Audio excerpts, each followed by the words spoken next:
All right, boys and girls, we're going to do something totally different. So we're working on texture, and we are going to make, this is called the Dragon Eye Project, and if you ever look on the internet, you'll see it.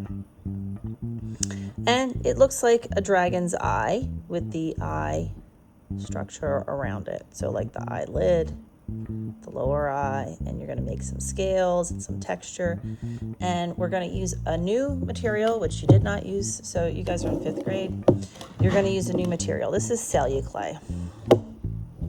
Celluclay, basically, all it is paper mache. So this is shredded paper mixed with plaster. So gypsum and weird stuff like that. It's really cool.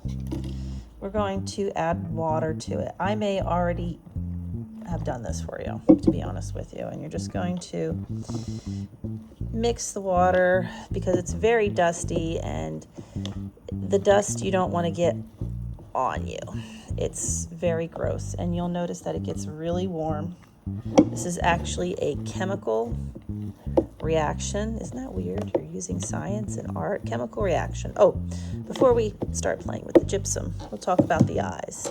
So I have eyes that I bought, but I really don't like them because they're so tiny. But notice the way the pupil is, like a lizard or a snake or, a dragon eye. But I have these, which are much bigger, and they also have like a color in them. And I noticed that if I just take a Sharpie marker real quick and what color do I want? I did a yellow one before. This is a blue one. I think I'm going to take the green one. You could be really crafty and color in. Do it on the flat side, that pupil, but because it's got the green there, it kind of makes it look like an eye. Boom, done. I got an eyeball. All right, the other thing you're going to want the marker for is your name. Put your name, full name, first and last, and your class, 5M, 5C, 5B, one of those. You're in 5th grade. You should know what class you're in. That's the back of the paper. Flip it over, or the cardboard.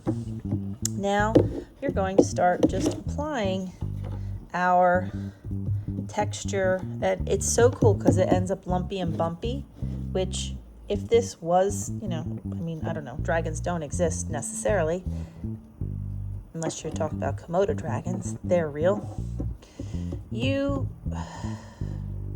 Let's make it bigger. You just kind of push it around. Now, are you going to get dirty? Yep. You're going to get dirty.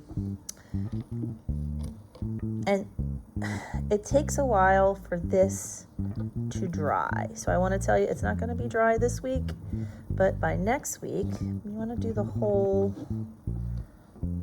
thing. You want to cover up the cardboard. Even though we're going to end up painting it, this is actually, I made too much of this plaster without,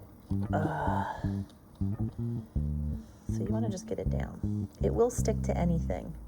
Some people use this stuff to redo books, or you could take like toys and you can shove it on a toy and you can make like things on it, like a horn or whatever you want, another head. Look it up on the internet. You'll find a whole bunch of stuff. Now, you're going to get dirty. There's no two ways about that. I will have some sculpting tools out. So these are really good.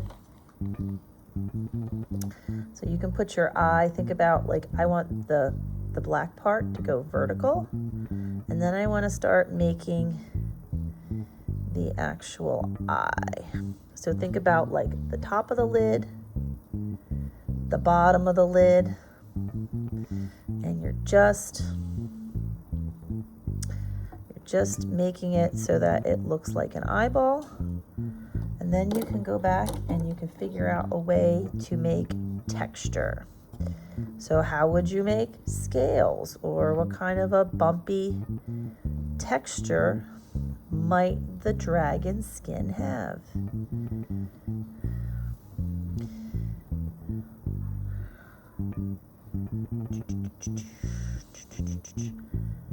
And then next week, we're going to paint these, hopefully. All things go well.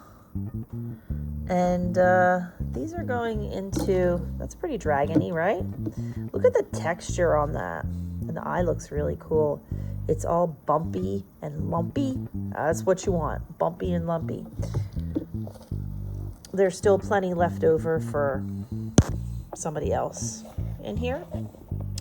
So unfortunately, once this is used, you can't use it again, but it has the consistency of mashed potatoes. Not that I put my hand in mashed potatoes often, but that's what you're looking for. All right, I cannot wait to see your dragon eye project.